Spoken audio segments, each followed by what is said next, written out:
ಮನೆಯಲ್ಲೇ ಕೂತು ಈಸಿಯಾಗಿ ಎಐ ಯೂಸ್ ಮಾಡಿಕೊಂಡು ಅರ್ನಿಂಗ್ ಸ್ಟಾರ್ಟ್ ಮಾಡಬೇಕಾ? ಆರ್ಟಿಫಿಷಿಯಲ್ ಇಂಟೆಲಿಜೆನ್ಸ್ ಬಗ್ಗೆ ಸ್ವಲ್ಪನೂ ಗೊತ್ತಿಲ್ಲ ಅಂದ್ರೂ ನೀವು ಕೂಡ ಅರ್ನಿಂಗ್ಸ್ ಮಾಡಬಹುದಾದ 4 ಐಡಿಯಾಗಳನ್ನು ನಿಮ್ಮ ಮುಂದೆ ಇಡ್ತಾ ಇದ್ದೀನಿ. ಬರೀ ಆನ್ಲೈನ್ ಸೋರ್ಸ್ಗಳಲ್ಲಿ ಸರ್ಚ್ ಮಾಡಿ ಈ ಐಡಿಯಾಗಳನ್ನು ನಿಮಗೆ ತಿಳಿಸ್ಕೊಡ್ತಾ ಇಲ್ಲ. ಪ್ರೂವನ್ ಐಡಿಯಾಗಳನ್ನು ಮಾತ್ರ ರಿಸರ್ಚ್ ಮಾಡಿ ನಿಮ್ಮ ಮುಂದೆ ಇಡ್ತಾ ಇದ್ದೀವಿ. ಪ್ರತಿಯೊಂದು ಐಡಿಯಾಗಳಿಗೆ ಬೇಕಾಗಿರುವ ಖರ್ಚು, ಶ್ರಮ, ಆದಾಯದ ಬಗ್ಗೆ ತಿಳಿಸ್ಕೊಡ್ತೀವಿ. ಮೊದಲನೇದು ಎಐ ಥಂಬ್ನೇಲ್ ಡಿಸೈನ್. ಹೌದು, ನೀವು ಕೂಡ ಥಂಬ್ನೇಲ್ ಕ್ರಿಯೇಟ್ ಮಾಡಿ ಅರ್ನ್ ಮಾಡಬಹುದು.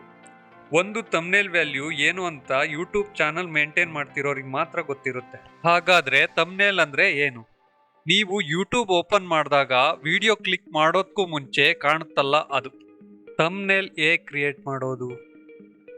First, analyse viral thumbnail.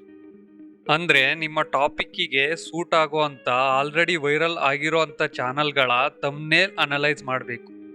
Next, create A portfolio. ಅಂದ್ರೆ ನೀವು ಆಲ್ರೆಡಿ ಸೆಲೆಕ್ಟ್ ಮಾಡಿ ಇಟ್ಟಿರೋ ಅಂತ 10ರಿಂದ 15 ಥಂಬ್ನೇಲ್ಗಳನ್ನು ಸ್ಕ್ರೀನ್ಶಾಟ್ ಮಾಡಿ ಇಟ್ಕೋಬೇಕು. Finally, model best performers. ಅಂದ್ರೆ ಮಾರ್ಕೆಟ್ ಅಲ್ಲಿ ಅವೈಲಬಲ್ ಇರುವ ಎಐ ಟೂಲ್ಸ್ ನ ಸೆಲೆಕ್ಟ್ ಮಾಡ್ಕೋಬೇಕು. ಫಾರ್ ಎಕ್ಸಾಂಪಲ್, ಕನ್ವಾ, ಮಿಡ್ಜರ್ನಿ ಅಥವಾ PS. ಸೆಲೆಕ್ಟ್ ಮಾಡ್ಕೊಂಡಿರೋ ಅಂತ ಎಐ ಟೂಲ್ಸ್ ನ ಪ್ರಾಂಪ್ಟ್ ಬಾರ್ ಅಲ್ಲಿ ಆಲ್ರೆಡಿ ಸೇವ್ ಮಾಡ್ಕೊಂಡಿರೋ ಅಂತ ಸ್ಕ್ರೀನ್ ಶಾಟ್ ನ ಪೇಸ್ಟ್ ಮಾಡಿ ನಿಮಗೆ ಬೇಕಾಗಿರೋ ಅಂತ ಸ್ಟೈಲ್ ಪೇಸ್ಟ್ ಮಾಡಿದ್ರೆ ಅಟ್ರಾಕ್ಟಿವ್ ಕಸ್ಟಮೈಸ್ಡ್ ಥಂಬ್ನೇಲ್ ರೆಡಿ ಆಗುತ್ತೆ. ಇದಕ್ಕೆ ಕಾಸ್ಟ್ ಅಥವಾ ಖರ್ಚು ತುಂಬಾ ಕಡಿಮೆ ಇರುತ್ತೆ. ಏನಕ್ಕಂದ್ರೆ ಯಾವುದೇ ಒಂದು ಎಐ ಟೂಲ್ಸ್ ನ ಸಬ್ಸ್ಕ್ರಿಪ್ಷನ್ 2000 ಕಡಿಮೆ ಇರುತ್ತೆ. ಎಫರ್ಟ್ ಮೀಡಿಯಂ ಆಗಿರುತ್ತೆ, ಯಾಕೆಂದ್ರೆ ಕಸ್ಟಮರ್ನ ಅಪ್ರೋಚ್ ಮಾಡ್ಬೇಕಲ್ಲ, ಅದಕ್ಕೆ. ಈಗಿರೋ ಯೂಟ್ಯೂಬ್ ಟ್ರೆಂಡ್ ಅಲ್ಲಿ ಒಂದು ಥಂಬ್ನೇಲ್ಗೆ 500ರಿಂದ 1500 ರೂಪಾಯಿ ಪೇ ಮಾಡ್ತಿದ್ದಾರೆ. ಹಾಗಾದ್ರೆ ಕಸ್ಟಮರ್ನ ಅಪ್ರೋಚ್ ಮಾಡೋದು ಹೇಗೆ? ಯೂಟ್ಯೂಬ್ ವಿಡಿಯೋಗಳ ಕಮೆಂಟ್ ಸೆಕ್ಷನ್ ಅಲ್ಲಿ 1 or 2 ಸ್ಯಾಂಪಲ್ ಥಂಬ್ನೇಲ್ ನ ಶೇರ್ ಮಾಡಿ ಅಪ್ರೋಚ್ ಮಾಡಬಹುದು. ಎರಡನೇ idea, create AI video ads for local business. ಈಗಿನ ಡಿಜಿಟಲ್ ಯುಗದಲ್ಲಿ ಸುಮಾರು ಸಣ್ಣ ಲೋಕಲ್ ಬಿಸ್ನೆಸ್ಗೆ ಆಡ್ಸ್ ಅವಶ್ಯಕತೆ ಇದೆ. ಆದರೆ ಅವರಿಗೆ ಆಡ್ಸ್ ಕ್ರಿಯೇಟ್ ಮಾಡೋಕೆ ಬರಲ್ಲ.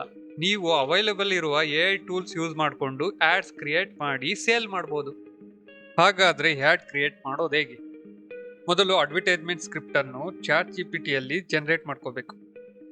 ಬೇಕಾಗಿರುವ ಬ್ರ್ಯಾಂಡ್ ಅಥವಾ ಬಿಸ್ನೆಸ್ಗಳ ಬಗ್ಗೆ ChatGPTಯಲ್ಲಿ ಇನ್ಫಾರ್ಮೇಶನ್ ಕೊಡಬೇಕು. ChatGPT ಸೀನ್ ವೈಸ್ ಸ್ಕ್ರಿಪ್ಟ್ ಅನ್ನು ಜನರೇಟ್ ಮಾಡಿ ಕೊಡುತ್ತೆ. ನೆಕ್ಸ್ಟ್, ಕ್ರಿಯೇಟ್ ವಿಜುವಲ್ಸ್ ಇನ್ ಲಿಯೋನಾರ್ಡೋ ಎಐ. ChatGPTಯಿಂದ ಜನರೇಟ್ ಮಾಡ್ಕೊಂಡಿರೋ ಪ್ರತಿಯೊಂದು ಸ್ಕ್ರಿಪ್ಟ್ಗಳಿಗೆ ಲಿಯೋನಾರ್ಡೋ ಎಐ ಇಂದ ವಿಡಿಯೋ ಕ್ರಿಯೇಟ್ ಮಾಡ್ಕೋಬೇಕು. ಕೊನೆಯದಾಗಿ, ಆನಿಮೇಟಿಂಗ್ ಕ್ಯಾಪ್ಕಟ್. ಕ್ಯಾಪ್ಕಟ್ ಅಂದರೆ ಒಂದು ವಿಡಿಯೋ ಎಡಿಟಿಂಗ್ ಟೂಲ್.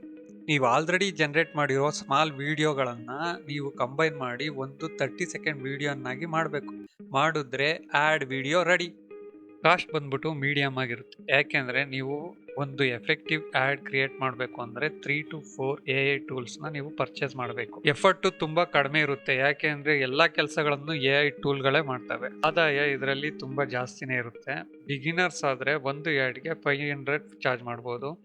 ನೀವೇನಾದರೂ ಎಕ್ಸ್ಪರ್ಟ್ ಆದರೆ 10,000ವರೆಗೂ ಚಾರ್ಜ್ ಮಾಡ್ಬೋದು. ಕಸ್ಟಮರಿಗೆ ಬರೋದಾದರೆ restaurants, real estate agents, gyms, clothing stores, agriculture products, local shops, ಈ ಥರ ಬಿಸ್ನೆಸ್ಗಳನ್ನ ನೀವು ಟಾರ್ಗೆಟ್ ಮಾಡಬೇಕು. ಮೂರನೇದು, ಎಐ ವೆಬ್ಸೈಟ್ ಬಿಲ್ಡಿಂಗ್. ನಿಮ್ಗೆ ಏನಾದರೂ ಸ್ವಲ್ಪ ಟೆಕ್ನಿಕಲ್ ಸ್ಕಿಲ್ ಇದೆ ಅಂದರೆ ಈ ಐಡಿಯಾ ನಿಮಗೆ ಸೂಟಬಲ್. ಈಗಿನ ಆನ್ಲೈನ್ ಯುಗದಲ್ಲಿ ಸ್ಮಾಲ್ ಬಿಸ್ನೆಸ್ಗಳಿಗೂ ಕೂಡ ವೆಬ್ಸೈಟ್ನ ಅವಶ್ಯಕತೆ ಇದೆ. ಆದರೆ ಒಂದು ವೆಬ್ಸೈಟ್ ಕ್ರಿಯೇಟ್ ಮಾಡೋದಕ್ಕೆ ಸಾಫ್ಟ್ವೇರ್ ಕಂಪನಿಗಳು ಲಕ್ಷಗಟ್ಟಲೆ ಬಿಲ್ ಮಾಡ್ತಾ ಇದ್ದಾವೆ. ಇದೊಂದು ಒಳ್ಳೆ ಅವಕಾಶ. First, select AI tools. ಒಂದು ಎಐ ಟೂಲ್ನ, ಫಾರ್ ಎಕ್ಸಾಂಪಲ್ ಬಿಗ್ಸ್, ಫಾರ್ಮರ್ ಅಥವಾ ಡ್ಯೂರಬಲ್ ಸೆಲೆಕ್ಟ್ ಮಾಡಿ ChatGPT ಯೂಸ್ ಮಾಡಿಕೊಂಡು ವೆಬ್ಸೈಟ್ ಕ್ರಿಯೇಟ್ ಮಾಡ್ಬೋದು. ಕಸ್ಟಮರ್ಸಿಗೆ ಬರೋದಾದರೆ ಅದೇ agriculture products, local restaurants, clothing stores, gyms, real estate, ಇವ್ರನ್ನ ನೀವು ಅಪ್ರೋಚ್ ಮಾಡಬೇಕು. ನಾಲ್ಕನೇ ಐಡಿಯಾ, ನಿಮ್ಗಿನ್ನೂ ಕುತೂಹಲ ಇದ್ದರೆ ಕಮೆಂಟ್ ಸೆಕ್ಷನಲ್ಲಿ ಕಮೆಂಟ್ ಮಾಡಿ. ನೆಕ್ಸ್ಟ್ ವಿಡಿಯೋದಲ್ಲಿ ಆ ಐಡಿಯಾನ ಸಂಕ್ಷಿಪ್ತವಾಗಿ ನಿಮ್ಮ ಮುಂದೆ ತರ್ತೀನಿ.